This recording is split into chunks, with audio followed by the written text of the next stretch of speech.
It seems that you have met your end. What a pity. I don't feel too bad about it, though.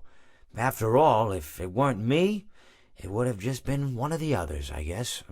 I'm honestly just glad to be out of those air ducts.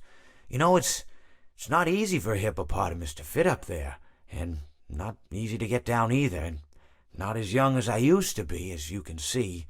I used to be able to do all the sorts of things. You're young, you're vibrant, you have that sort of pep in your step. It reminds me of a conversation I was having with one of my good friends, Orville. We were having a nice picnic one day. I believe it was summer. No, perhaps it was. Was it the fall? Yes. It was the fall because the leaves had turned already. But I said to Orville, I says, Orville, I have a story to tell you. And Orville looked at me, kind of odd and said, what's it about? I said to him, not every story has to be about something, Orville. Sometimes a person just wants to talk. Why does everything have to be a story? I said to him.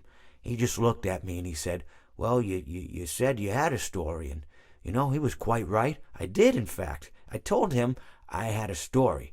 I suppose if a person just wants to talk, then it's best to not announce that you're telling a story. Telling a story does come with its own pressures and expectations, I suppose. After all, if you're just talking to a friend, then there's no more expectations than if you were talking into the wind. Words by themselves aren't expected to carry, aren't expected to stick. But if you announce you're telling a story, well then, there'd better be a point to it all, No one wants to sit and listen to someone ramble on and on and on with absolutely no end in sight.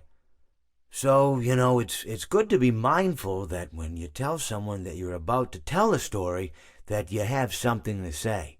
Telling someone that you're going to tell them a story is tantamount to asking them to stop what they're doing and pay attention. You're basically saying, hey, buddy, stop everything. Stop what you're thinking. I have a solution to everything. And, well, I didn't really have any story to tell. In hindsight, I probably just misspoke when I said that I had a story.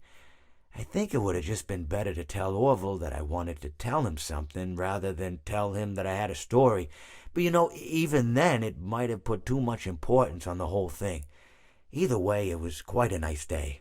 I remember that we were drinking tea.